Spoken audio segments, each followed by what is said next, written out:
Hey everyone, Justin here from StoryBites. Today's video is going to be a little bit different. It is the 17th of August 2021 and New Zealand is currently undergoing Alert Level 4 restrictions.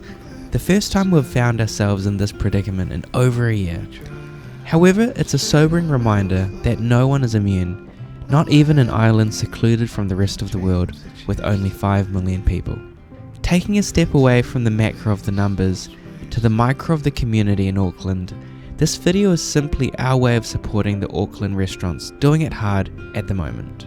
Our StoryBites team plan on telling the stories of restaurateurs and chefs in Auckland at the end of September, so we hope we can get to know you all a little bit better one day.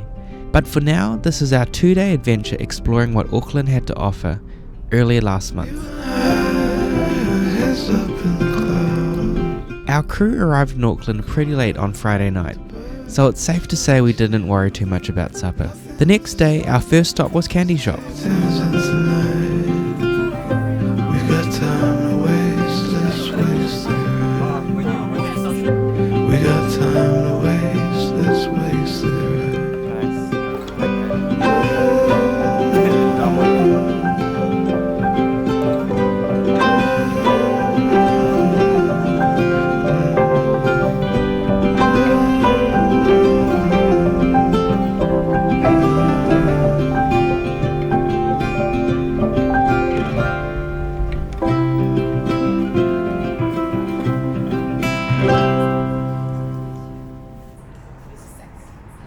This was the kind of cafe in which you'd probably spend more time taking photos than actually eating the food.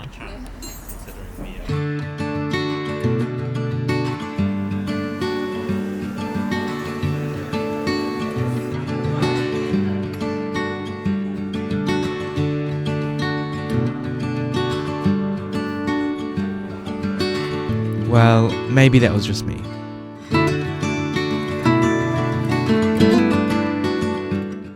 Anyways, some of the items we had off the menu were omurice, croffles with a scoop of vanilla ice cream, brown cheese snow and a generous helping of soy maple fried chicken.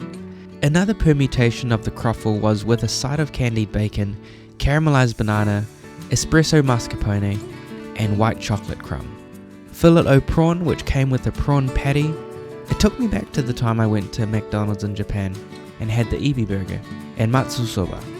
I love when foods are interactive and immersive, in which the process of consumption requires participation from the customer, so stirring this all together was oddly satisfying.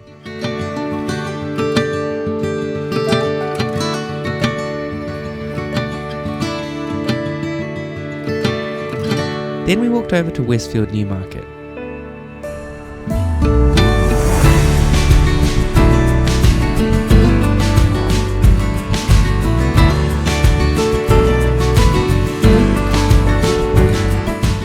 If you're not from New Zealand, this probably seems like your average run-of-the-mill shopping centre. And if you are from New Zealand, then enough said.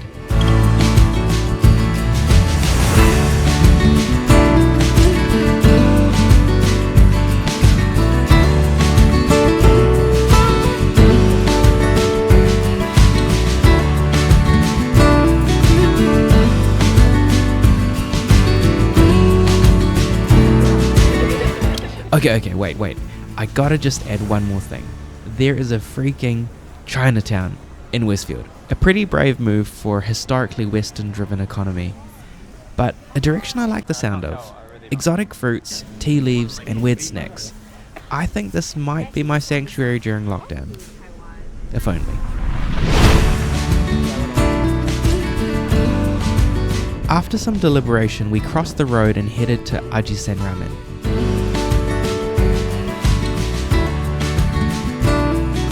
We tried 2 different styles, Kumamoto style and Paiku ramen.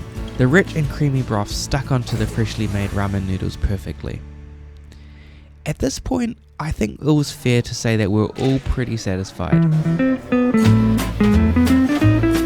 But a local Aucklander had dropped a tip about a low-key crepe joint in Rialto food court. A one-man band operation, this guy had hordes of people coming for his durian and mango flavoured cream crepes. We need to know more about this guy's story, so if you know about him, please let us know.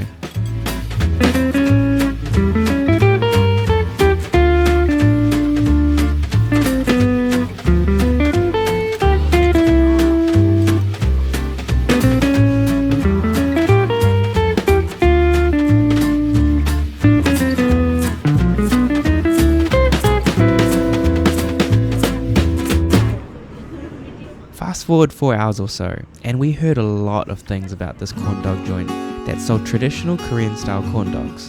In Auckland, you generally can't go wrong with anything on a stick. Generally.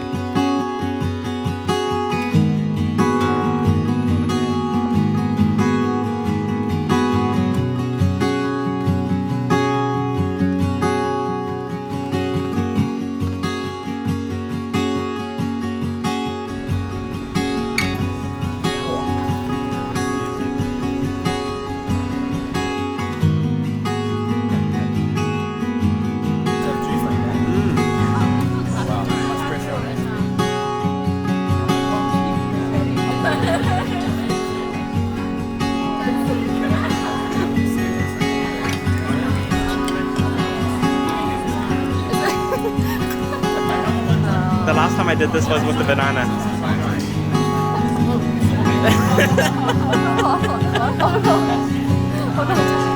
Okay.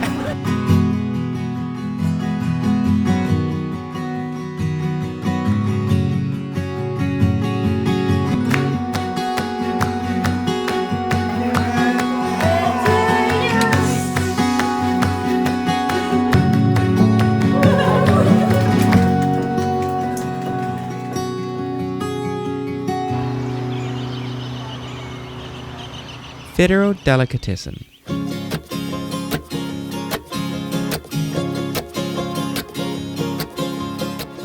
Can we just take a moment to appreciate this vintage 1950s American diner coffee shop?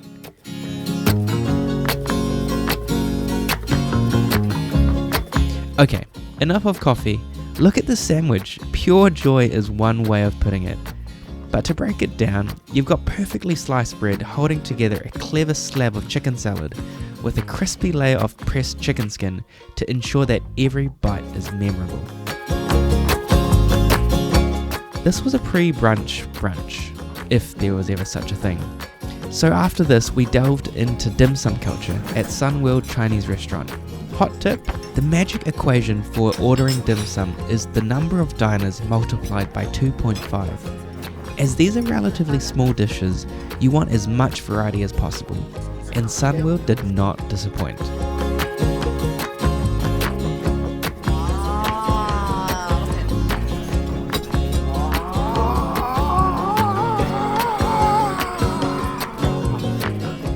These durian cream mochi pillows were bomb. As you can tell, we kinda like durian. A lot. Cuts the shot straight as you bites in.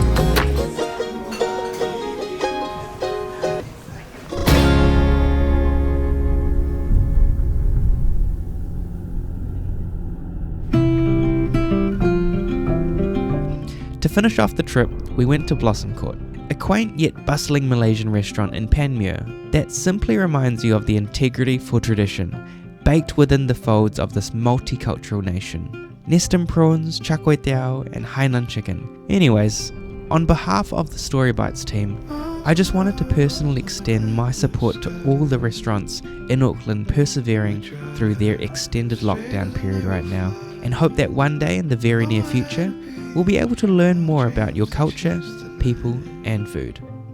And finally, if you want to keep up with the videos that we produce every single Thursday, please consider subscribing and clicking that notification bell. It really supports me and the people involved in this channel.